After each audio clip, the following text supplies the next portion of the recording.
On est vraiment content de vous accueillir ce matin pour un merveilleux déjeuner de l'espoir. Vous savez pourquoi on dit que c'est un merveilleux déjeuner de l'espoir? C'est tout simple, c'est parce que c'est merveilleux. Ce déjeuner-là est porteur d'une bonne nouvelle. Juste avant de commencer, j'aimerais qu'on courbe nos têtes également. Si vous voulez bien, on va rendre grâce pour la nourriture. Notre Dieu, ce matin, on veut te dire merci pour l'abondance qu'on a autour de nous, parce que tu nous permets d'avoir de la nourriture à chaque jour et à satiété. Seigneur, on veut te remettre cette journée entre tes mains, sachant que c'est toi qui es le Créateur des cieux et de la terre et que tu as pouvoir sur toutes choses. Alors, puisses-tu, Seigneur, être présent parmi nous et être agissant dans nos cœurs. Amen. Ce matin, j'aimerais attirer votre attention sur deux choses. Le vouloir et le pouvoir. Souvent, dans nos vies, on a un désir, on veut faire quelque chose, mais souvent, on n'a pas le pouvoir. Puis souvent, on a un problème avec soit un comportement ou soit avec un trait de caractère. On veut perdre ça, mais on n'est pas capable de perdre ça. Mais c'est la même chose sur le péché. Le péché, on aimerait bien ça s'en débarrasser, mais il nous colle après. Il nous colle après, puis on a le désir de s'en débarrasser, mais il nous colle après. Puis ce matin, notre frère, il va nous parler, M. Perron va venir nous parler, qu'est-ce que le Seigneur a fait pour lui. Je ne sais pas s'il va vous parler de vouloir et de pouvoir, mais sûrement que ça va avoir un lien. Alors, M. Perron, j'aimerais ça vous accueillir, puis je suis sûr là, que là, vous n'êtes pas stressé pantoute. Merci. Je vous laisse la parole. Mon nom, c'est René Perron, puis je viens d'Arvida. Puis mon père, lui, d'Arvida, il était connu, c'était le barbier Raoul Perron qui était aux côtés du... Puis moi, je suis une famille de 11 enfants, puis il y a 2 sœurs avant moi, puis je suis le premier des gars, puis il y a 6 gars de fil. Alors, il y avait des gars dans la maison. Puis moi, jusque quand j'ai commencé l'école, on parle aujourd'hui de l'intimidation. Moi, j'étais intimidé par... tout ce qu'on faisait, j'avais peur. Je voulais même plus aller à l'école. Mon père était obligé de venir me reconduire. Puis l'intimidation, là, je pense que ça commence. Moi, j'avais peur de n'importe qui. S'il était plus gros que moi, même chose, s'il était un petit peu, je me sauvais. Il y avait une école, une petite école juste avant la Sainte-Bernadette, puis il y avait une école parce qu'il y avait trop de classes. Puis moi, il fallait que je passe par là. Tous les gens d'école passaient par cette école-là. Moi, je ne pouvais pas parce que les jeunes arrivaient aux côtés de moi, puis toi, Perron, en disant Perron, j'ai tellement dit ce nom-là parce que, tu sais, de le faire dire Perron, là, j'en ai battu des gars parce qu'ils me disaient Perron, hein, parce que, justement, à cause de ça, s'il y avait un chiffre impair, il y avait un nommé Bertrand qui disait Perron débarque. Alors, les autres s'amusaient, puis à chaque fois qu'il y avait un chiffre impair, toujours, Perron débarque. Puis, je trouvais ça normal. Je m'en allais, puis je les regardais jouer. Puis, après ça, il y avait aussi, on s'amusait. Quand j'étais aux côtés dans l'entour de la maison, tout allait bien, ça. Puis, on jouait aussi de la balle, puis je ne sais pas si vous connaissez ça, du 7. Il y a 2 qui claquent, puis un qui lance, puis un qui quête, puis un premier but. Puis on fait le tour à chaque fois qu'il y en a un qui meurt, on monte là. Puis il y avait toujours un petit gars qui était là, qui s'appelait Germain, que lui, il lançait tout le temps, puis il ne voulait rien savoir, puis quand il était le temps pour claquer, il n'était jamais mort.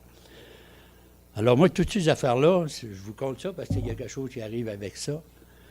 Alors moi, à l'âge de 13 ans, ma grand-mère m'amène à Joliette avec elle.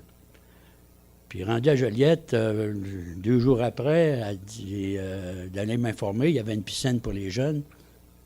Puis la piscine, ils nous chargeaient 5 cents pour aller là. Puis ma grand-mère me donnait 25 cents. Hey, 25 cents, j'étais riche, j'avais un coke, j'avais des chips, des liqueurs, ça coûtait 5 cents chaque. Puis je vais arriver là-bas, il y a 2 flots qui viennent me voir, tu viens faire recette. Ben, je viens me baigner. Ils ont dit, tu fly, puis on veut plus te voir. Alors moi, je disais, ça faisait 3 jours, je disais à ma grand-mère que je ramassais le 25 cents, mais ça me faisait 5 cents de plus à gaspiller. Puis un coup, au bout de 3 jours, il y a un petit gars qui restait au deuxième voisin, puis il était bien amanché, puis t'inquiète, puis on commence à se tirailler un peu. Puis je fais ce que je veux avec, je le tire à terre, puis je le sens pas, je l'envoie à terre, puis on recommence. Puis d'un coup, ma grand-mère, elle dit, René, viens chercher ton 25 cents pour aller. Et le petit gars, il dit, attends-moi, j'y vais. Eh bien, je ne voulais pas y aller. On arrive là-bas, les 2 petits gars viennent me voir, t'as pas compris ce qu'on t'a dit. L'autre, ce là qui était avec moi, il dit à l'autre, il dit, toi, le mal, t'as pas de ça. Alors, il se pointe les 2, puis il ne sent pas pantoute. Là, je m'envoie le bas, il dit, c'était à moi qui parlait. Je prends le petit gars, puis envoie à terre. Là, je suis venu le chef de la gang. Puis là, ma grand-mère, elle n'avait plus de contrôle sur moi. Je rentrais tard, puis là, j'ai dit, là, elle m'envoie, vu qu'elle ne me contrôlait plus, elle m'envoie à Nanoret, qui était sa sœur, qui était cultivateur. Ça, c'est un souvenir que, tu sais, que ça m'a fait grandir aussi. C'est que, après, tu sais, mon oncle, lui, l'oncle, c'est mon oncle, lui, il n'aimait pas les enfants, alors il me parlait même pas. Quand, mettons, j'allais traire les vaches le matin, tout ce qu'il me disait, regarde-moi. Puis ça, j'ai compris après, il m'a expliqué après. C'est qu'il y avait eu un petit gars qui avait été, jusqu'à temps qu'il était devenu avocat, puis que lui payait, c'était son petit-neveu.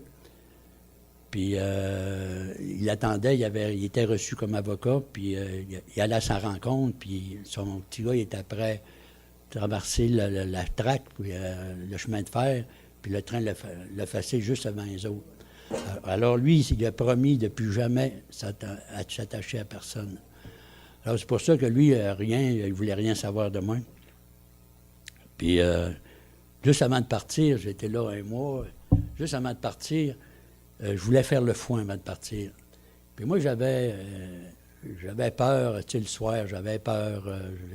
Il y avait un bœuf, là.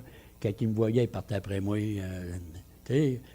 Puis là, moi, je voulais. Puis il y avait un cheval que lui, quand il me voyait, parce que j'amenais des bonbons tous les matins, puis quand me voyant, lui, là, il venait me trouver. Alors lui, j'ai demandé de faire le foin avant de partir, mais la pluie, il a dit pas avant midi, mais l'après-midi, on peut le faire là. Là, j'ai remarqué tout ce qu'il faisait, au complet, comment il faisait son foin, où il emmenait ça, tout le quête au complet. Alors que lui, quand il y avait des noces le lendemain, le samedi, c'est pour ça qu'il partait. J'ai commencé tout de suite après, il est parti aux noces, puis après avoir fait les vaches. Puis moi, j'ai fini, toutes les foins étaient faites, j'ai fini à 1h le matin. Ça m'avait enlevé la peur sur n'importe quoi. Puis moi, je partais le lundi.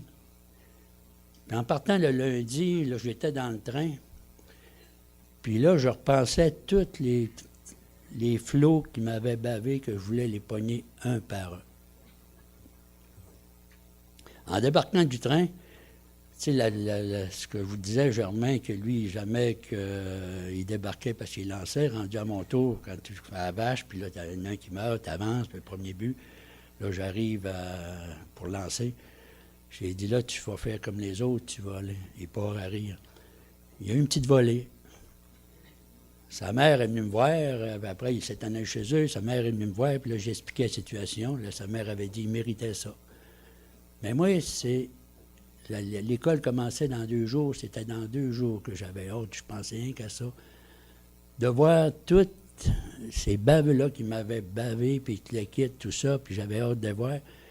Mais j'ai pas été chanceux. J'ai pogné le plus fort de la gang, se nommé Bertrand, que lui, il disait Perron, puis on était dans le chiffre impair, puis encore, ça arrive là, puis moi, j'étais aux côtés. Il dit Perron, débarque. J'ai dit Bertrand, débarque. Il part à rire. C'est son dernier rire qu'il a fait. Il a goûté. Tu sais, il avait la face maganée. Alors, il m'a envoyé sur le directeur, puis le directeur, il me sort la strap. Hey, c'est la première fois que j'avais la strap. J'étais fier d'avoir la strap. J'avais jamais été à la strap. Puis quand tu faisais ça de même, il me donnait un autre coup de plus. Mais s'il t'enlevait la main, il donnait 5 coups de plus. Ça me faisait plus mal, tu sais. Ouais, j'enlevais ma main, peut-être qu'il a arrêté parce que... Puis, oui, il était fatigué. Mais là, quand je suis parti, là, il y a eu un nouveau voisin. Puis le voisin qui était là, il s'appelait Ramon. Puis Ramon, c'était son oncle qui était un boxeur, puis lui, il apprenait la boxe, puis il allait... Puis il a été boxeur aux États-Unis, puis là, il était sur sa pension, puis il restait seul chez eux. Puis là, avec Ramon, mais il a commencé avec des gants de boxe, puis tout ça. Mais lui, il arrivait, puis il se faisait, pour s'endurcir la figure, il me disait « Fesse-moi dans la figure ». Puis là, je lui donnais 7-8 coups de poing. Ça ne devait pas lui faire mal, parce que je me rendais jusqu'à 7-8 coups de poing. D'un coup, je m'en vais chez eux une bonne journée, puis d'un coup, je regarde je le vois dans ce cas, je vois qu'il pratique, il y a des affaires, qu'il lève des poids, il y a une poche de sable qui fait ça dessus, puis tout le kit. Alors moi, je ne veux plus boxer avec, puis là, je vais me chercher une poche de sable, puis je me fais des poids, je chercher du ciment, je me fais des poids. Pendant un mois de temps, je ne sais pas combien d'heures par jour, là, mais je pratiquais pour lui. Quand on a commencé à boxer, là, j'avais mis, après un mois de temps, j'ai mis mes gants de boxe. Il me fait la même affaire. Il me l'a présenté rien qu'un coup de poing. Alors, moi, son oncle, là, il m'a emmené voir son oncle, ensemble, puis là, son oncle, il nous a pratiqué à boxer. Puis, vu que j'étais moins gros que lui, puis que le kit, alors lui, il était après moi, puis il me donnait full truc. Puis, vu que moi, j'étais intimidé, puis le kit, j'avais été là, moi, j'ai pris comme de quoi que tous ceux-là qui avaient un problème de ça, c'est quelqu'un un grand qui bavait l'autre, je me battais avec. J'étais à l'école, j'avais quasiment tous les soirs quelqu'un que je me battais avec. Jusqu'à temps qu'il y a un grand nommé Poirier, que, en me défaisant mon côte, j'avais pas réussi à l'enlever. Lui, il m'effaçait, puis quand j'ai réussi à l'enlever, il était trop tard, il m'avait eu. Puis là, tout le monde était, tu sais, vu que je gagnais quasiment tout le temps, alors tout le monde, hein, puis là, moi, dans la nuit, le soir, je ne me suis pas couché, puis il est arrivé quelque chose avec mon père, parce que je ne voulais même pas manger. Mon père avait voulu que je mange, puis ça a fait une histoire, puis à tout cas, ça fait une histoire un peu de la famille. Il avait perdu un peu l'autorité parce que j'avais pas voulu écouter mon père, puis mon père n'avait pas réussi à faire rien avec moi. Ça, là, à 6 heures, je pense que je l'attendais le matin pour le nommé Poirier, le grand. Puis quand il m'a vu, toute la gang était avec, hein, Perron, puis comment t'as goûté ça? À la même heure le soir, on t'attend. Ah, il en veut un autre. Oui, René en veut un autre. J'allais jabber ce petit gars-là, là, juste à jabber, c'est pas la boxe, là. Mais juste jabber, là, il y avait la face, là, je l'ai réellement magané. Son père arrive, on est après à souper, puis son père arrive, puis il sac après moi, juste après manger. Puis d'un coup, ma mère essaye de le calmer, mais le père tasse ma mère. En voyant ça, moi, j'ai perdu les pédales, je l'ai poussé, puis il est rentré dehors. Puis je pense que je l'ai magané plus que son garçon. Ça fait une histoire que plus personne ne voulait se battre avec moi. Alors, j'avais à peu près, j'étais en 8e année, il y avait un nommé Cyr. Puis lui, c'est un gars qui était bien à s'en manger, mais le professeur, il était toujours après. Toujours avec une claque, il passe au côté, une claque en arrière de la tête. Puis une bonne fois, Cyr se lève et dit là, tu t'arrêtes ça, là, parce qu'en disant ça, il en donne une claque, mais lui, il se revire d'abord, puis il donne un coup de poing au professeur. Il se fait éclairer d'école. Pourtant, ça faisait des mois qu'il se fait. Un coup qu'il est parti, lequel tu penses que le professeur s'est attaqué, c'est moi qui avais été là. Alors, il me restait, ce qui est grave, j'avais commencé l'école, ça faisait à peu près 3 mois que je faisais ma 9e année, je commençais ma 9e année. Puis moi, là, la claque, tu sais, je n'ai pris un ou deux, mais pas plus que ça. Puis j'ai tombé dedans. Puis le directeur des études, qui est le directeur de l'école, qui passe, puis il voit ça dans la fenêtre, il a entendu du bruit, puis il voit ça dans la fenêtre, il vient pour me séparer, c'était un petit bout. Je l'ai envoyé dans le tableau, puis j'ai recontinué. Puis c'était un petit gars qui s'appelait, il y avait une tête de ballon rugby, tu sais, on l'appelait ballon rugby. Puis il pleurait de le voir ça, puis ça, c'est ça qui m'a arrêté. Après ça, les polices sont venus, puis le kit, alors c'est fini pour moi l'école. Alors moi, tu sais, je m'en voulais, tu sais, quand tu arrêtes l'école, tu vas voir les petites filles, là, les petites filles, tu vas plus à l'école, tu ne regardes même plus, tu es tout seul, personne. Alors, moi, je sais pas comment d'heures par jour à faire à boxer, ce talent-là. J'allais voir M. Poirier, que lui, il était boxeur, là, je ne parle pas celui-là, le pire que j'avais battu, mais l'autre qui n'est même pas cousin, qui était un Armand Poirier. Puis il m'entraînait tout le temps, puis en tout cas, j'étais quasiment malade dedans, dans ça, là, je faisais rien que ça. Puis un bon jour, tu sais, tu te sens pas bon, là. Puis une bonne journée, je m'en vais, ça m'avait encouragé que ça aide. Hudson Bay avait besoin des personnes pour le temps des fêtes, pour faire un genre de cirque, là. Puis cette sorte de babelle. Que moi, j'avais arrivé à 1 heure avant les autres, puis je voulais réellement travailler parce que là, je ne me voyais rien faire. Mais, rendu là, j'ai le temps de regarder tout comment ça se faisait, de tout remonter, toutes ces affaires-là, les roues qui tournent, tout ça, pour les enfants, tout ça. Puis, d'un coup, il commence, puis il y avait un gérant qui avait pris le contrôle, puis il commence par à l'envers. Alors, je dis ça bien fort au côté. D'un coup, le grand boss était là, je ne savais pas. Il dit, pourquoi tu serais capable? Moi, je serais capable, certain. Alors, c'est tout moi qui a tout organisé de A à Z. Ça durait 3 semaines. Puis après ça, il m'a engagé. Puis en tout cas, les filles, je n'avais pas resté longtemps. Mais ça m'a encouragé parce que, tu sais, où le département que j'avais tout changé ça, puis il pouvait éclairer 2 personnes parce qu'il n'y avait plus rien à faire, parce que j'avais tout organisé ça. Puis, quand il m'a fait venir dans son bureau, il dit, va dans le bureau. Il dit, là, je suis obligé de t'envoyer. Ils ont fait une petite pétition pour t'envoyer. Mais il dit, tu vas aller loin, toi, dans la vie. Ça m'avait encouragé, tu sais. Il m'a dit, je suis pas si niaiseux que ça, tu sais. Puis là, moi, je coupais les cheveux, moi aussi. J'avais dans le garage, mais j'étais fait un salon de barbier. Mon père, il venait me montrer quand je savais de là. Alors, je coupais les cheveux à mes chums, puis offrir des chums. Puis là, mon père avait dit, tu vas faire un barbier. Il m'avait, on va aller, il avait donné mon nom à l'école technique à Québec.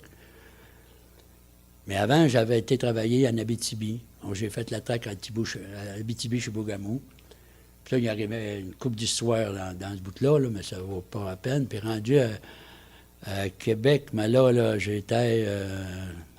une chance qu'en arrivant là, le directeur de l'école avait demandé des personnes d'extérieur, s'il n'y avait rien à faire. Lui, il avait acheté un chalet pour réparer son chalet. Alors, moi, j'avais été, puis je pense qu'on était 8, mais je pense que dans les 8 qui étaient là, j'ai fait plus que ces 8-là.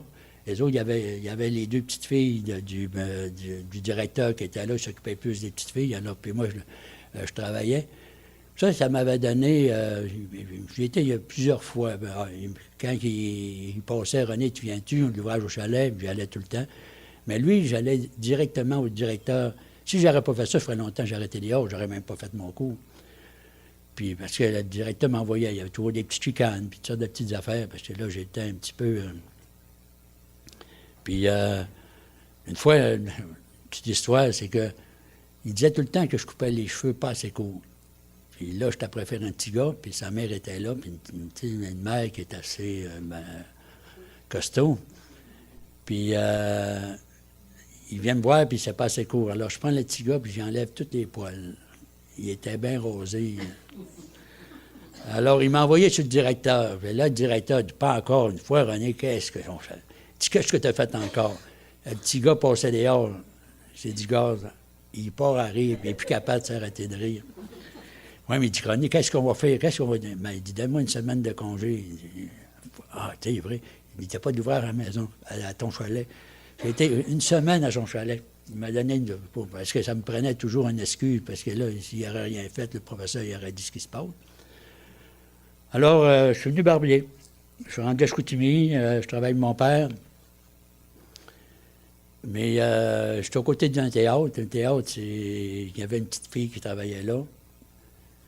Puis c'était aujourd'hui rendu ma femme. Muriel elle travaillait au guichet. Mais moi, j'avais 2 ans et demi différents avec. Moi, je me disais, non, je la trouvais super, je la trouvais belle, je la trouvais... Mais je disais, tu sais, je suis content qu'elle me parle, te quitte, mais tu sais, je ne sais jamais... Puis là, on commençait à 10 heures, finissait à 10 heures, j'allais le conduire chez eux, puis te quitte. Mais quand il y avait quelqu'un, OK, quand il n'y avait pas personne, j'y allais. Ça a duré près de 1 an, là, je veux dire, dedans, avant que je commence à sortir. Mais elle, je sais pas, là, j'avais mon bicycle, j'ai acheté un bicycle. Là, Muriel, on allait à Québec, on allait là, mais j'étais pas du sérieux. Puis moi, mon père me donnait dans le temps 20$ par semaine. Puis j'avais mon bicycle gasoline, après ça, j'avais changé ça. Mais j'avais un char. Après mon bicycle, j'ai acheté un char, mais mon char, j'avais pas l'âge, ça prenait 21 ans. Mais moi, le gars me l'avait vendu, il m'avait dit que l'âge que t'as, j'ai 21 ans, gars, j'ai mis du sang, j'aurais pas de licence, j'aurais pas... Le gars me vend ma voiture, je venais d'avoir 19 ans. Alors, moi, on sortait avec là-bas, mais je ne mettais pas mon char chez nous. Puis, d'un coup, une bonne journée, mais tous les gens disaient, René, ton char, qui va, puis t'es quitte. Mais moi, je disais, quel char? Pas de char, moi. Hey, c'est pas toi qui l'avais. Mais non, c'est pas moi, mais une bonne journée, mais il n'y a pas rien qu'un qui m'a dit ça. Mais puis là, mon père dit, René, j'ai affaire à toi. J'arrive le soir, je me dépêche à partir, prends ma douche d'école, je ne voulais pas le voir, il savait qu'elle allait me parler des voitures. Alors, il me dit, à 11h, je rentre vers 11h, 11h30 le soir, il m'attendait. Alors, j'avais dit, Père, si je vais mener mon char, premièrement, je n'aurai pas l'amener, mais il va falloir t'envoyer les polices parce que je pars, puis tu ne me verras plus jamais. Alors, le père n'avait rien dit, mais il s'est informé à un de mes oncles qui était policier, qui avait dit, si tu ne le sais pas, c'est le garage qui est responsable. Alors, ça a été de même. Alors, une couple de mois après, le père avait besoin d'un char. Il a dit, c'est où t'as mis ton char? Puis c'est ça qu'il a fait que, ben, avec le char tout ça, là, je me suis fait aussi, tu sais, il y avait toujours... ma femme, elle m'attendait parler comme un batailleur, puis tout ça. Puis moi, il y avait 20$ par semaine avec un char, il fallait que je fasse d'autres choses. Alors moi, j'avais... il y avait la salle de danse Arvida, le Granada. Bon, au Granada, il y avait une salle de danse qui était là, puis il y avait un gars qui vendait de la boisson. Puis c'est une maison qui est en haut. Je dis à mon oncle, je dis, j'aimerais ça vendre de la boisson. Il dit, René, il dit, sais-tu comment il a eu, ce job-là? En battant l'eau. Ah, ouais. Puis je regarde la grosseur, puis l'équipe, puis je parle. Il était connu comme n'importe quoi, un bon boxeur. Puis moi, là, j'attends une semaine, là, je me pratique, puis envoie là, je fais puis j'envoie, m'entraîne, puis l'équipe. J'arrive la 2e semaine, non, pas encore prêt. Mais la 3e semaine, j'ai dit, là, j'embarque. D'un coup, j'arrive en bas, puis il dit, je le suis. Il dit, si tu veux, je vais prendre bien. Il dit, monte en haut, va t'en monter. Non, je dis, t'as pas compris, je veux te dire. Il dit, je vais prendre ta place. Il part à rire. Il a arrêté de rire parce que je l'ai eu tout de suite. Le premier coup qu'il y a eu, je l'ai étourdi, puis je l'ai eu tout de suite. Ça a duré à peu près, même pas 1 minute. Il a monté en haut, non. Il a monté en haut. Puis il a été dire aux autres, puis là, il parlait aux autres, mais je commence à avoir peur. J'ai dit, ta gang va être contre moi. Mais non, il disait que c'était moi qui étais de nouveau. Puis là, René vient avec moi. Il dit, viens chercher mes caisses de billets. Mais j'ai pas d'argent tout de suite, moi, là. Il dit, tu me payeras la semaine prochaine. On faisait à peu près 50 à 60$ par semaine en vendant sa bière-là. Alors moi, j'allais... Vendredi, c'était congé. Puis samedi aussi, mais Ma femme, une bonne journée, elle dit, bon, mais samedi, c'est fini. Ben, OK. Mais j'avais pris un petit gars à ma place. Puis, moi, je restais toujours... tu sais, quelqu'un qui avait un problème, un petit, là, ça a toujours été moi. Après que l'histoire que je commençais à me battre, je défendais tout le temps, ça se voyait n'importe où que j'étais, toujours le plus faible. Puis là, j'avais commencé à prendre des cours de karaté. Puis le gars de karaté, il disait, René, il dit, tu sais, quand un homme, là, il parle fort, là, il dit ça, tu peux y aller. Mais le gars, il dit qu'il parle pas, puis il avertit l'autre, si tu continues, je vais me fâcher. Il dit, lui, tu peux avoir peur. Il dit, quand il y a deux hommes qui tombent sur toi, il dit, ça prend 2, 3 hommes pour l'avoir. Puis il dit, quand il y a 3 gars, il dit, ça, c'est pas fort. Il dit, ça prend 3 gars pour avoir un homme. M. Mailloux, justement, cette semaine, il contait une histoire que 3 gars étaient venus le voir à sa table. Puis si j'arrêtais là, je pense que j'aurais embarqué. J'étais jamais me battre, jamais... Puis, mais pas pour chercher à bataille, pour défendre. Ma femme, elle le sait. On allait dans les veillées, j'étais tout le temps, il y avait toujours une chicane, j'embarquais tout le temps, je voyais quelqu'un qui est plus petit que l'autre, alors je défendais le plus gros. Puis le plus petit, ouais, le plus petit, je pognais le gros. Puis en tout cas, c'est 20 ans, j'avais encore 19 ans, j'ai un de mes amis qui m'appelle pour Haute-Rive. Comme barbier à Haute-Rive. Il me dit, René, dans le temps, l'Alcan devait gagner à peu près 185$, puis lui, il dit, René, tu ne fais pas en bas de 300$ comme barbier à Haute-Rive. Parce que les gars, ça descendait, ça allait là-bas, puis ça allait à Manic, puis ça descendait tout à Haute-Rive, ça allait à la Taverne, puis tout le kit. Alors moi, j'étais à Muriel, je descends à Haute-Rive. Alors... rendu à Haute-Rive, mais je m'ennuyais de Muriel. J'avais beau sortir, puis en plus, tu sais, j'étais tout seul, puis j'ai eu des amis, mais les autres étaient mariés, mes chums, les autres là, ils étaient plus vieux que moi, puis ils étaient mariés, il y avait des enfants, alors, puis là, je sortais, mais je pensais toujours à Muriel. 5-6 mois après, j'appelle, j'avais sorti, puis je me suis fait un nom aussi, encore là-bas, encore de batailleur encore, puis les kits. Puis là, une fois, à 10h30 le soir, ma femme, je savais qu'elle était chez nous, je sors de là, puis je vais appeler ma femme, le téléphone était dehors, puis je dis, Muriel, on se marie. J'avais 20 ans. Muriel a dit, un peu, il faut en parler. Non, j'ai dit, je te le demande. Je l'ai rappelé, puis elle a dit, OK. Mais moi, j'avais 20 ans, j'avais pas 21 ans, alors ça me prenait que mon père, oui, c'est ça. Alors, j'écris à mon père, puis 4-5 jours après, j'appelle mon père, il me dit, René, il dit, t'es pas 21 ans, là.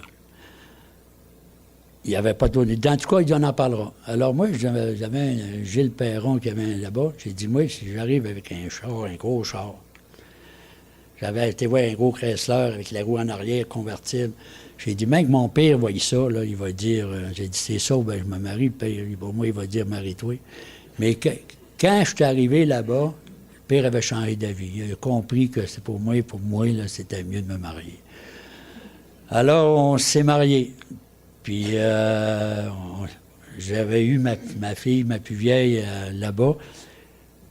Puis, rendu...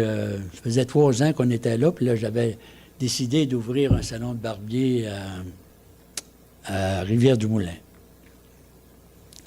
En premier, c'était pas à Rivière-du-Moulin, c'était à Saint-Jean-Vianney.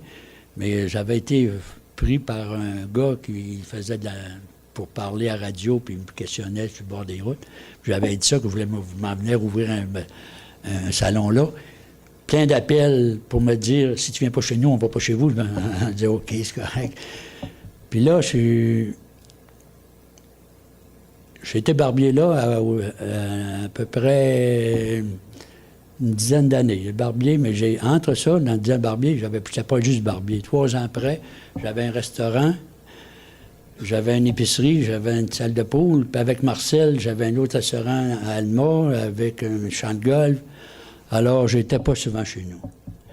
Alors, mon restaurant, il marchait, rien pour vous dire que le samedi et dimanche, il y avait une police pour faire le trafic parce qu'il y avait trop de monde qui arrêtait chez nous. Je vendais de tout, même j'étais en compétition avec Kentucky parce que j'avais les Kentucky aussi. Mais ce qui était étonnant, c'est que moi, je restais en haut. C'était une bâtisse que j'avais faite, qu'on avait organisé ça. Puis quand c'était un de mes frères qui travaillait là, puis quand il y avait des problèmes pour les flots, parce que c'était le soir, ça t'a fait jusqu'à 3 heures avec les flots, alors il me cognait, je crois que je dors, ben j'avais de la visite, n'importe quoi, alors je descendais, puis il y avait juste à me montrer la personne, puis il y avait à faire sortir. Puis il y en a un c'était un perron aussi, mais pas dans la même parenté, que lui, il voulait absolument me caper parce qu'il il voulait me battre. Alors, quand il est arrivé là, il avait dit à la fille, il veut un hot dog, rendu au hot dog, il dit... Alors, moi, j'étais à l'autre bord du comptoir, puis là, j'ai dit à le perron, il ne niaise pas. Là, il m'envoie, tu vois, je l'ai ramassé, il avait des grands cheveux jusque-là. Là. Je pense qu'il a embrassé le comptoir 4 fois. Puis là, moi, j'étais rendu tanné de ça. Alors, moi, j'ai vendu ça. Mais j'étais acheté une maison en arrière, au côté du parasol, puis j'ai fait des logements. Puis là, j'ai dit, OK, là, j'avais plus de barbier, parce que j'avais plus de salon, parce que j'avais tout vendu. Mais il y avait un terrain, puis il y avait une petite maison que je pouvais me faire un salon de barbier. Puis le gars ne voulait pas le vendre, mais moi, je priais tout le temps. Je priais je courais, parce que moi, à partir le moment où j'ai commencé à pratiquer la boxe, jusqu'à 49 ans, je faisais environ 250 à 300 push-ups par jour, puis je courais mon 3000 par jour sans arrêt. Je fumais 4 à 5 paquets de cigarettes, puis ça ne m'arrêtait pas. J'avais autant j'étais en forme, puis... Mais ça, quand tu fais des 300 push-ups par jour, il n'y a personne qui te bat au poignet. Alors, j'étais tireur de poignet. Même, j'ai des beaux-frères ici, quand j'allais le chercher à taverne, il disait « René, t'as-tu lui à tirer? René, t'as-tu lui à tirer? » Il y en a un, là. Alors, j'ai cassé tout ce qui était... Puis, ça m'emmenait souvent des batailles. Il y en a qui perdaient, puis ils n'aimaient pas ça, se faire battre. Puis... Mais une fois, j'ai mal donné un coup de poing, puis je l'ai pogné dans la gorge. Puis ça, il y a eu de la misère, puis ça, j'ai dit, plus jamais, je vais tirer au poignet. Puis ça a été, j'ai jamais retiré au poignet après ça. Puis là, rendu, après mon restaurant, là, je priais, comme je vous disais, pour avoir ce terrain-là, puis une bonne journée, le type me fait signe, viens. Là, j'ai construit la maison tout seul. Tout fait tout seul. Puis j'ai eu avec quelqu'un, mais la plomberie, l'électricité.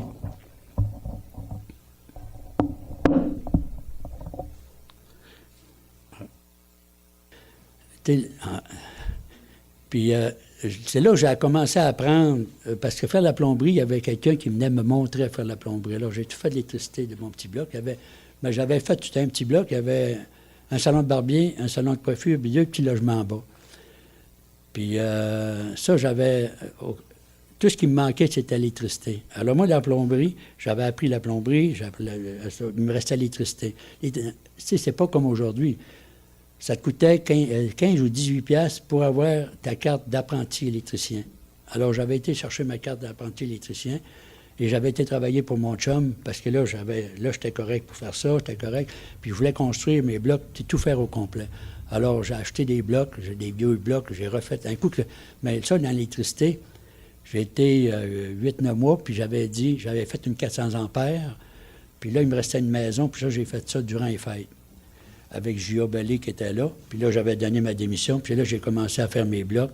J'ai toujours fait mon électricité, ma plomberie, tout ça dans tous mes blocs. Mais ça, Tu sais, j'ai eu... c'est sûr que c'était assez payant. Mais après ça, j'ai acheté je me suis envoyé d'un coup de fouet Saguenay. J'avais été chez Marcel, mon frère. Oh, OK. J'avais été chez Marcel, mon frère, puis en tout cas, j'ai fait des coups de fouet, j'avais une dizaine de camions. Je vois, il me fait signe, j'ai 10 minutes, puis je vais aller vite. Puis aussi, je faisais les stationnements à l'Hôtel de Ville de Québec, le complexe G. J'avais 108 gars qui travaillaient pour moi. Je faisais le nettoyage à Québec du centre-ville, le nettoyage des bâtiments avec... c'était pas compliqué à faire. On arrosait, puis on baissait de 6 pouces à tous les jours qu'on allait baisser, puis on nettoyait là. J'en ai fait plein à Québec dedans. En tout cas, j'avais plein de... Puis je faisais les Provigo aussi, à travers la province. J'ai fait avec les Provigo.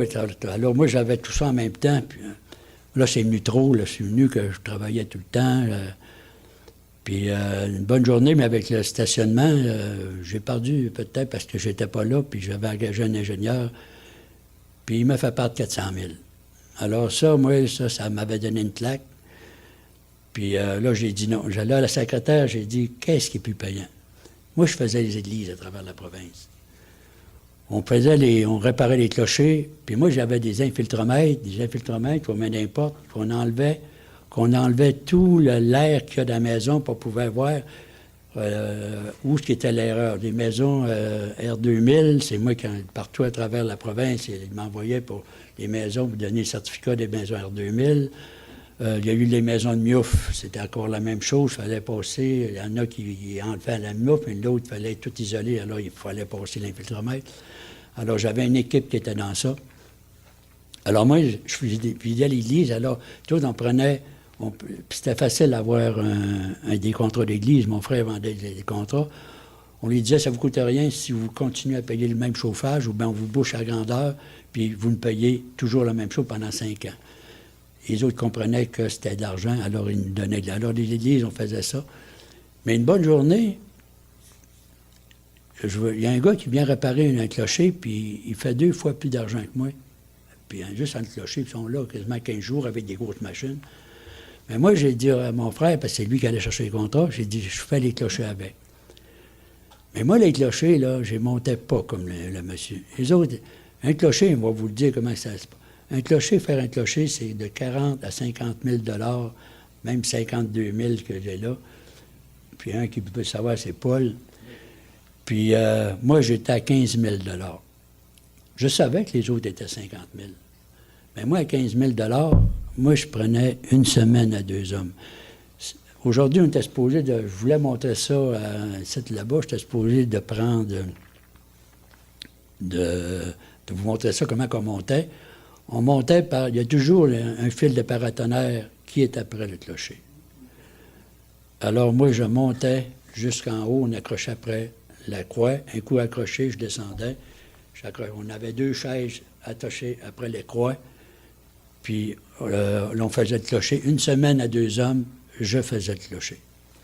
Alors, moi, 15 000 $ pour une semaine à 2 hommes, moi, je trouvais que c'était assez payant.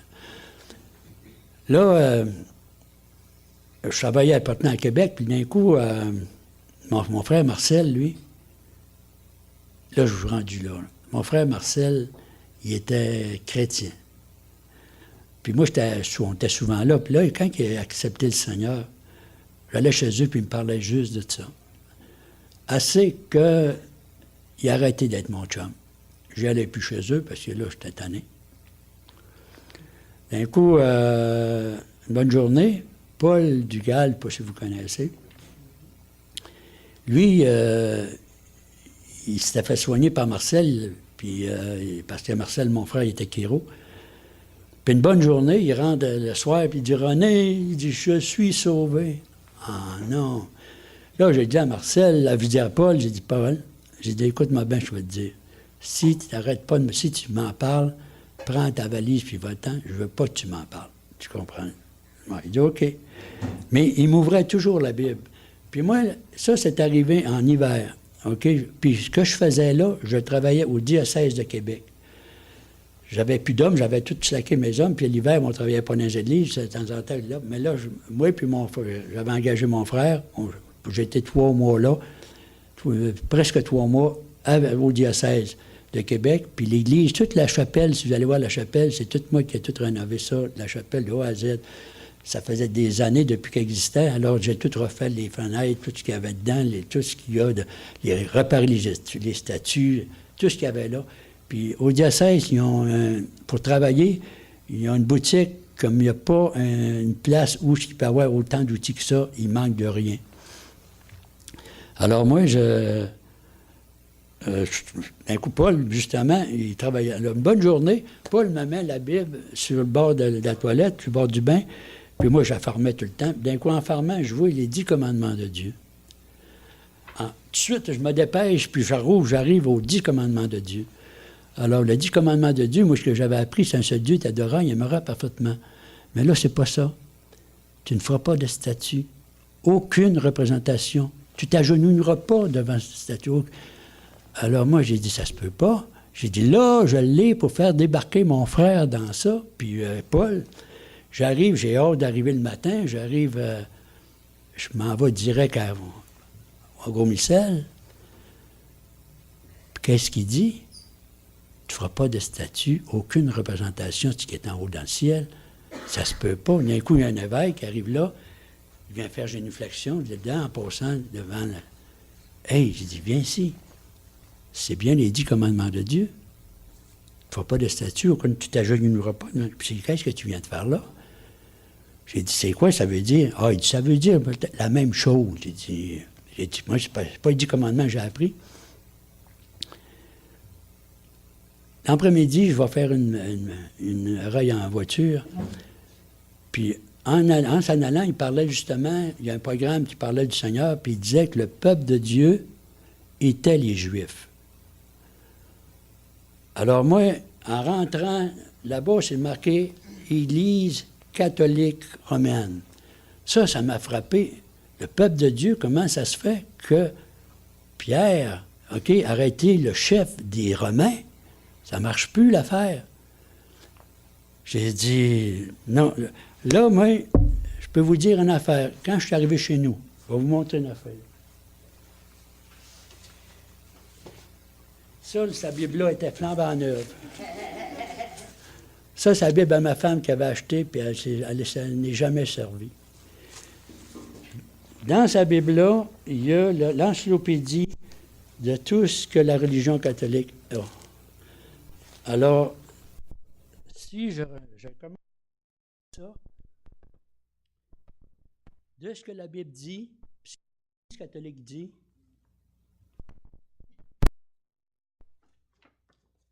j'ai tout ça écrit qui est contraire. Je n'étais pas chrétien, je n'avais pas accepté le Seigneur, puis j'avais compris, mais il y a un prêtre, je ne suis pas rendu là. Alors, imagine-toi que quand il n'y a plus un évêque qui voulait venir me voir parce que je me disais, où vous avez pris ça, la messe? Où?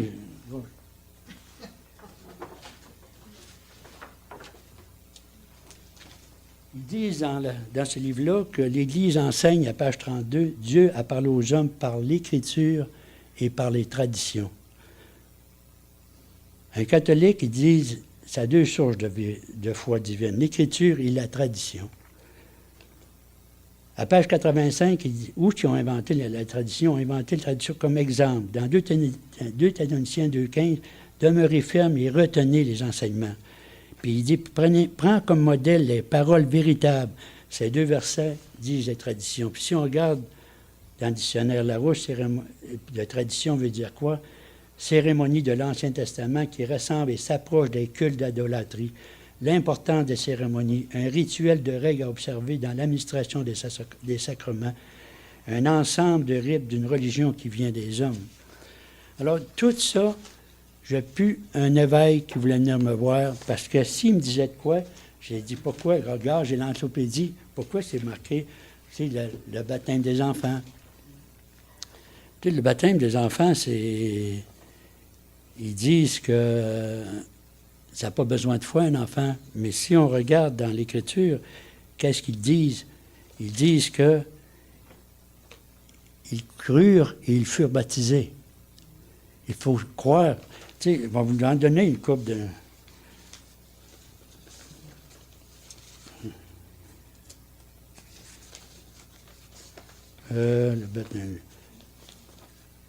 En plus, avant, c'est la vénération des images. Et ça, qui parle de cette... qui est le crucifix, la messe. Ça, c'est la messe, une invention inspirée par les traditions de l'Ancien Testament. Avec la ferveur d'un bon catholique, en rentrant dans une église, qu'est-ce qu'il y a? Il y a le premier commandement de Dieu, qui sont des images, des statues qui représentent Jésus, Marie, sa mère et plusieurs canonisés par l'Église. Les images de Christ et la mère de Dieu, on doit leur rendre l'honneur et la vénération, et seules les images sacrées ayant été traditionnellement acceptées peuvent être vénérées. Les images qui parlent être vénérées. Et lorsqu'on peut déterminer que bénir pour les destiner à la vénération publique, et que le pire, en plus de désobéir à Dieu sur le premier commandement de Dieu, ce n'est pas seulement la présentation des images qui représentent ce qui est en haut, mais ils sont réellement des images consacrées à l'homme, que les fidèles vénèrent. Il y a aussi la vénération crucifix. La troisième, c'est la vénération de la croix, page 231, cérémoniale durant laquelle les ministres viennent baiser le crucifix, laissant 3 génuflexions successives. Génuflexion. Puis après, moi, je ne sais pas, je me rappelle, moi j'étais servant de messe, il dit, on place le crucifix en arrière, à l'entrée du cœur, et les fidèles peuvent venir le vénérer en l'abraçant. C'est pas moi qui l'invente, c'est dans l'Église. Je pourrais vous en donner, c'est quoi, là, où ont péri les limbes, où ont pris là, c'est tous des petits versets qui représentent rien.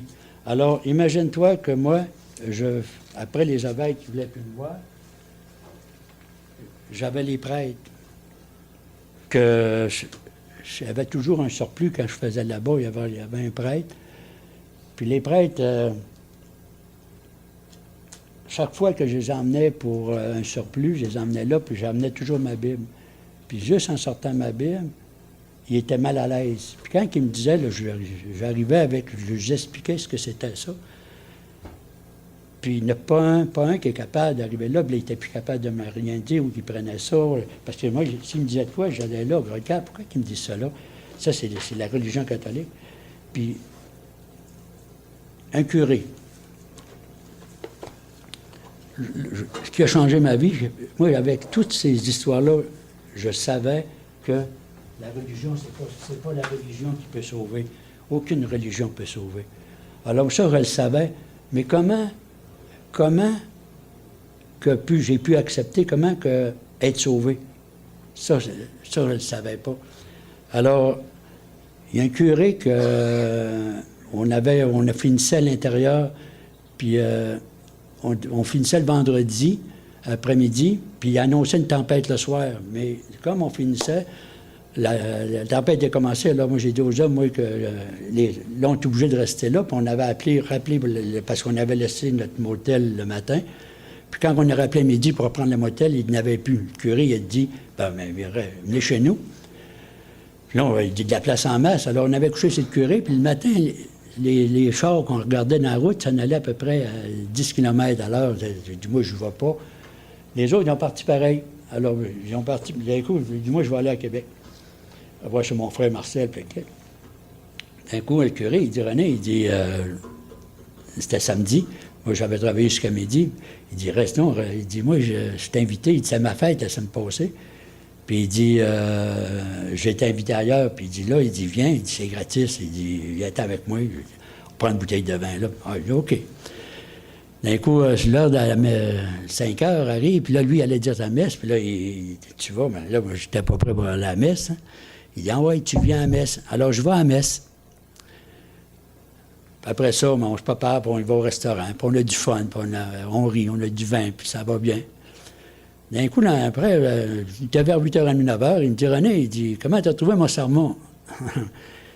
J'ai dit, tu sais, que moi, ça fait plusieurs fois que, que je parle Marie, parce que Marie, dans la parole de Dieu, il n'en parle pas, il parle la mère. Jésus n'a jamais dit mère, il a toujours dit femme quand il parlait de Marie. Il parle des enfants de Marie, puis à 3 reprises qu'ils disent les noms de... Mais les autres, ils disent, dans la parole, ils disent c'est des cousins de loin. Pourtant, c'est les frères de Jésus, puis ils sont bien nommés, puis cliqués. Alors moi, quand j'ai parlé de Marie, j'ai dit, ah super, t'as été réellement, c'était bon, ce que t'as dit, mais il n'y a qu'une chose, tu t'es trompé de personne. Au lieu de mettre Marie, t'aurais dû mettre Jésus. Là, il m'a regardé avec un air, t'inquiète, puis là, il a dit, il me parlait plus, là. Là, j'ai dit, là, c'est dole. Là, j'ai dit, ouais, là, j'ai dit, écoute, je vais partir à pied, c'était à 15 minutes, 20 minutes de là-bas, puis ça va me faire du bien. Tu m'attends. Alors, 5 minutes après, on est dans le char, on arrive au presbytère, lui, il monte en haut, moi, j'écoute un peu la TV, puis d'un coup, j'étais dole, je vais me coucher. Ça me tracassait aussi, ce que j'avais dit, là. Puis d'un coup, en montant, il sort de la chambre, il dit, tu vas, mais je vais me coucher. Non, non, non. Et tu descends en bas, puis on va jaser. Ah ouais? Alors moi, j'ai dit, de quoi tu veux jaser? Ce que tu as dit. Parfait. Je vais en haut, je vais chercher ma grosse Bible. J'ai dit, c'est avec ça que je travaille. J'avais à peu près une dizaine de pages de tout ce que la Bible disait, puis ce que l'Église catholique disait. Il m'a écouté. Puis là, il cherchait. Puis là, c'est plus moi. Quand on est arrivé après ça, dans l'autre semaine, mes hommes, ils disent, toi, tu restes avec moi. On a parlé, il appelait Marcel, mon frère, plein des choses. Je vais vous dire.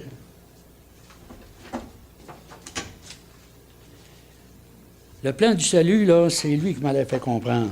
Parce que, tu sais, si on regarde dans Acte 10, Nicodème, ça m'avait fait... comment ça se fait que Nicodème, tu sais, qu'il avait dit... non, pas Nicodème, Corneille, excusez. Corneille, c'est parce que Dieu a envoyé son... tu sais, lui, c'était un gars qui priait Dieu, qui aimait Dieu, il donnait l'aumône, il faisait tout pour être un bon chrétien. Puis il priait Dieu, puis Dieu a écouté ses prières, puis il a envoyé chercher Pierre pour donner les paroles pour lesquelles il devait être sauvé. Par des paroles, je peux être sauvé. C'est pas par une religion, c'est par les paroles. Alors, moi, je me disais, c'est quelle parole? Tu sais, c'est que... Mais avec ce curé-là, j'ai compris les paroles. Je vais vous en donner juste une couple. Là. Le salut est un don gratuit de Dieu. C'est tout marqué ça, entièrement payé par Jésus-Christ sur la croix, accordé à chacun qui se reconnaît coupable et perdu, reçoit Jésus-Christ comme sauveur personnel, le maître de sa vie. Jérémie 10, 23. Je reconnais que l'être humain appartient, sa conduite n'est pas de l'homme, mais quand il marche, de diriger ses pas. Si quelqu'un est en Christ, il est une nouvelle créature. Les choses anciennes sont passées, toutes choses sont devenues nouvelles. Dans Galates 6, 15, ce qui compte, ce n'est pas la circoncision ni l'inconcision, c'est d'être une nouvelle créature. Jean 5, 24. Celui qui écoute la parole et croit celui qui m'a envoyé à la vie éternelle. Il ne passe de la mort à la vie. Il ne vient pas en jugement. Éphésiens 2, 8. C'est par grâce, en effet, que vous êtes sauvés, par le moyen de la foi. Cela ne vient pas de vous, c'est un don de Dieu. 2 Corinthiens 23. Ceux qui ne répondent pas au message de l'Évangile obtiennent la force et la sécurité en Christ. Ce message de l'Évangile, c'est une bonne nouvelle, une belle récompense après avoir fait ce grand pas. Jean 15, 7. Si vous demeurez en moi et que mes paroles demeurent en vous, demandez-moi tout ce que vous voudrez, cela vous sera accordé.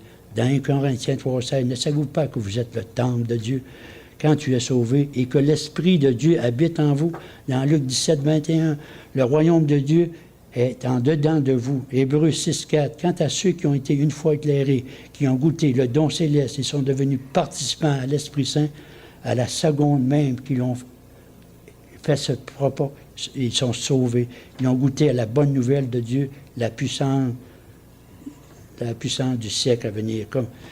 C'est tous ces mots-là. Mais moi, ce que je ne savais pas, il appelait le curé Marcel, mon frère, pour avoir des explications. Puis quand je suis parti de là, je savais comment être sauvé. Je savais que j'étais pécheur, que pour être sauvé, il fallait que je m'accepte pécheur, puis que j'accepte ce que Jésus-Christ a fait pour moi sur la croix. Il l'a fait pour moi. À la mort, toutes ses souffrances, c'est pour mes péchés qu'il l'a fait. Tout est marqué dans la parole dedans. Alors, si j'accepte ça, après ça, il dit qu'il cogne à la porte. Et si tu entends ce bruit, si tu entends cette voix, tu m'acceptes comme Seigneur, si tu me reçois comme Seigneur et Maître de ma vie, il dit, je t'enverrai quelqu'un qui est le Saint-Esprit. Alors moi, je savais que le salut, je ne gagnais pas. C'était gratuit, mais il fallait que je mette Jésus dans ma vie, que j'accepte Jésus-Christ comme Seigneur et Sauveur. Alors, je m'en allais, puis je ne suis pas capable. Pas capable d'être un bon gars. Tu sais, j'ai dit, même plus tard un peu, je vais le faire. Mais j'arrivais là, le soir, je disais, parce que là, on avait recommencé à travailler à Québec, puis je disais le soir, je reste là, je vais essayer d'être je vais recommencer à être un bon gars. Je n'étais pas capable, non, je me disais, Seigneur, quand j'embarquais dans mon char, je disais, Seigneur, préserve-moi jusqu'à temps que je sois assez vieux pour comprendre que je ne suis plus capable, tu sais, parce que moi, je ne suis pas capable d'être un bon gars. Puis la vie, pour moi, c'était pas. C'était... J'avais pris des bonnes assurances pour ma femme, puis le kit, parce que moi, je disais, la vie pour moi, tu sais, je suis pas capable d'être un bon gars, je m'en voulais. Puis, si je montais, pour ça, je voulais montrer comment, si je montais dans les églises dedans, que je prenais autant de risques que ça, parce que moi, la vie ça me disait rien. OK, j'avais pas l'intention de mourir, mais tous les risques étaient là. Alors, une bonne journée, mon chum Paul, il m'invite, j'allais fermer mon bureau à Québec. C'était fini mon bureau, puis là, j'allais tout vider là, mon camion était là. Puis Paul, il dit, je vais y aller avec toi à une condition que tu viennes au déjeuner de l'espoir comme ça. J'ai dit oui, mais j'avais pas l'intention de venir. Un vendredi soir, dire c'était samedi matin, là, vendredi soir, j'arrive là, viens, on va aller prendre une petite bière là. Paul, il dit, moi, je ne vais pas, mais OK. Je suis rentré dès 2-3 heures, là, il me réveille pour aller là. Là, je suis arrivé, il y avait, juste avant Pâques, il y avait ça de neige qui était sur mon truck. J'ai dit, Paul, appelle Marcel, puis il va venir te chercher. Et puis moi, je vais y aller, je vais enlever ça, puis il va aller te chercher. Mais c'est pas ça qu'ils font, ils m'attendent. Ils m'attendent dehors. Alors, puis René vient-t'en, puis René... Alors, j'ai embarqué dans le char, je sacrais. J'étais pas content. Quand je suis arrivé aux côtés de Marcel, je ne l'ai même pas regardé. Marcel était bien content de me voir. J'avais mon autre frère Claude qui était là, puis qui essayait d'expliquer le plan du salut, puis il ne comprenait rien. Alors, le témoignage, je suis content, vous m'écoutez un peu, j'espère, mais moi, je ne l'écoutais pas, tu sais, j'avais un petit peu, puis j'étais trop en motadis. Mais à la fin du témoignage, ils font un appel. Un appel à la prière. Les paroles, comme tu dis, quand moi je dis ces paroles que notre ami Corneille, j'ai dit, ça doit être ces paroles-là. Alors, le type fait la prière, moi aussi, j'ai fait la prière. Mais quand il dit, lève la main, OK, il dit, je cogne à ta porte. Si tu entends le bruit, il dit, tu me fais rentrer. Alors moi, j'ai dit, là, il a demandé si lui qui a fait la prière, je le laisse faire une fois. J'embarque pas. La deuxième fois, il dit, Seigneur, je ne suis pas capable d'être un bon gars. Alors moi, j'ai été chanceux parce que le Seigneur, il m'a dit, René, tu m'acceptes, ça va être mon problème. Alors moi, j'ai levé la main. En levant la main, je ne sais pas ce qui s'est passé, mais je me suis aperçu que je parlais à mon frère Claude pour le convaincre. Puis là, je vois mon Marcel qui me regarde avec un sourire.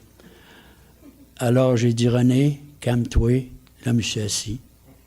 Calme-toi, je ne sais pas ce qui se passe, là, mais assis. Tout le long du voyage, du retour, la gueule me paraît. En arrivant chez nous, ma femme a dit, René, tu m'as embarqué dans bien des affaires, mais celle-là, tu ne m'embarqueras pas.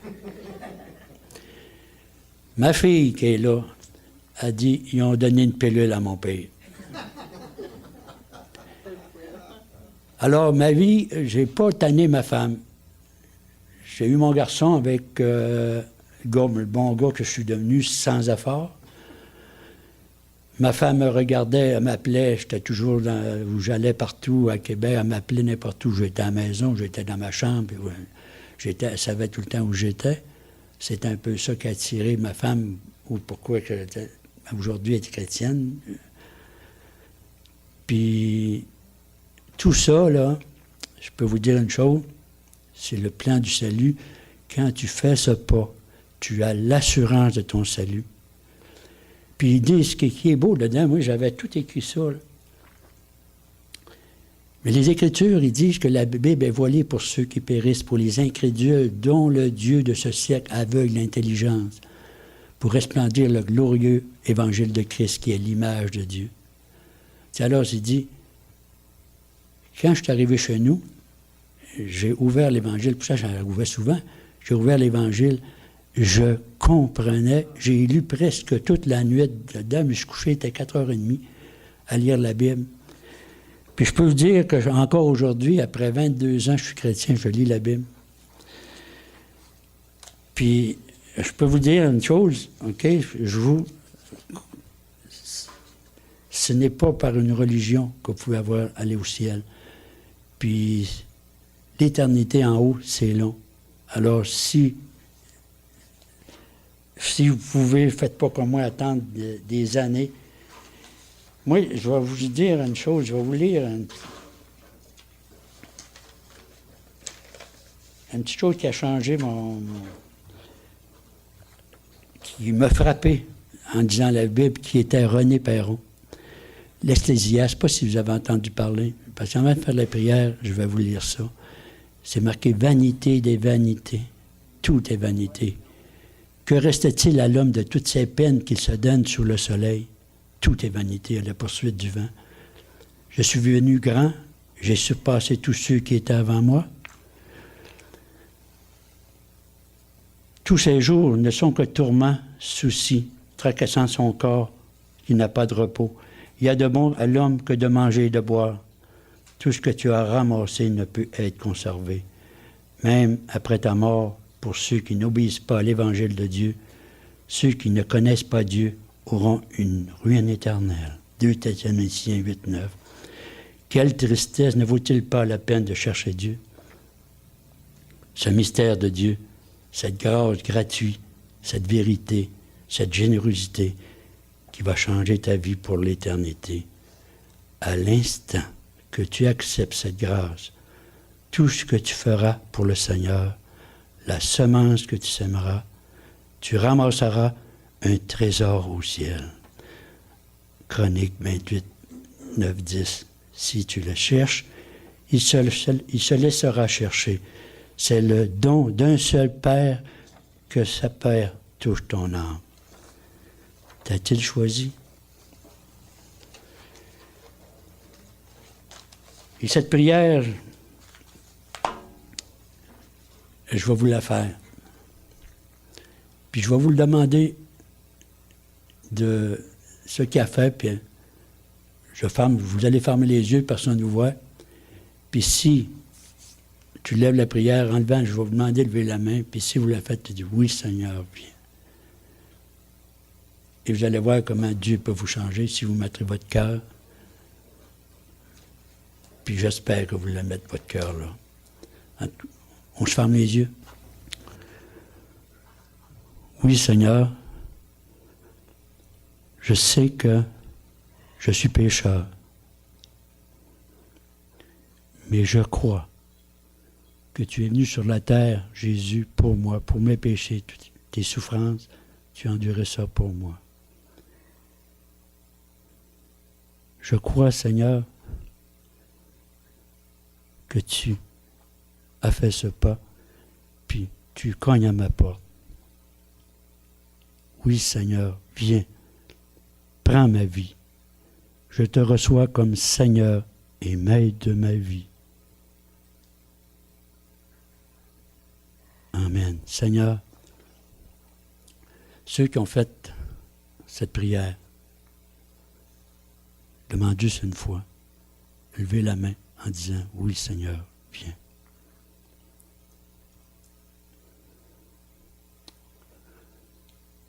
Je la fais une deuxième fois.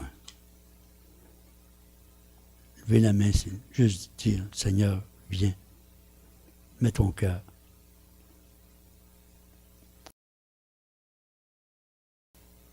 Ô Seigneur, je veux te louer et te dire merci. Je te dis encore merci pour ce que tu as fait avec moi. Merci m'avoir donné parce que venir ici en avant pour te parler, c'est encore assez dur. Alors merci de l'avoir fait. Merci pour tout. Merci beaucoup, M. Perron.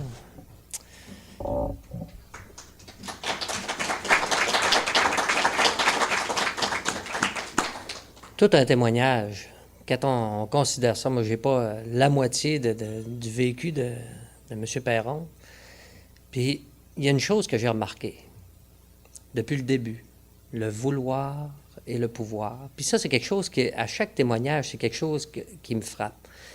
Le désir qu'on a de faire quelque chose et la capacité qu'on a de faire quelque chose. Souvent, la capacité n'est pas là. On a le désir. M. Perron a dit une phrase qui me rejoint beaucoup, c'est « pas capable d'être un bon gars ». Pas capable d'être un bon gars, mais il y a une réalité, c'est pas capable d'aller au ciel. Puis ce matin, ce que j'ai remarqué aussi, c'est que Dieu a ce désir-là de sauver chaque personne qui est ici, qui ne l'a pas accepté. Il y a ce désir-là d'aller chercher. Monsieur Perron nous a mentionné que Dieu est tout près de nous. Il veut habiter à l'intérieur de nous-mêmes.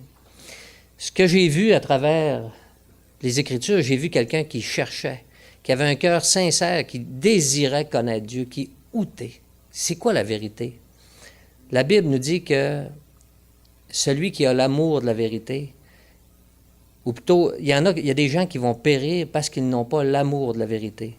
J'ose espérer que chacune des personnes qui sont ici ce matin, vous avez ce désir-là de trouver la vérité. Et le Seigneur Jésus a dit, « Je suis le chemin, la vérité et la vie. Nul ne vient au Père que par moi. » Et c'est exactement ce que M. Perron a vécu. Puis dans la prière qu'il a faite à la fin, c'est une invitation qui vous a été faite à chacun de vous. Mais sachez que si vous n'avez pas levé la main ce matin, mais que ça travaille dans le cœur, vous pouvez fort bien le faire chez vous. Vous pouvez vous approcher de Dieu, peu importe l'endroit où vous êtes, mais levez la main vers Dieu, puis Seigneur, viens me sauver. Et sachez qu'il n'est pas obligé de le faire. Il n'est pas obligé envers nous, mais c'est une grâce. Comme M. Perron nous a lu dans Éphésiens, l'Épître aux Éphésiens, chapitre 2, verset 8, c'est par la grâce que vous êtes sauvés. C'est quelque chose qu'on ne mérite pas. Et le Seigneur veut vous l'offrir gratuitement, parce qu'il a versé son sang pour chacun de nous. Donc, je vous remercie beaucoup d'avoir été présents ce matin. Que le Seigneur puisse vraiment vous bénir et que vous puissiez avoir ce désir fervent à l'intérieur de vous-même de le connaître, parce qu'il gagne vraiment à être connu. Bonne semaine. Merci.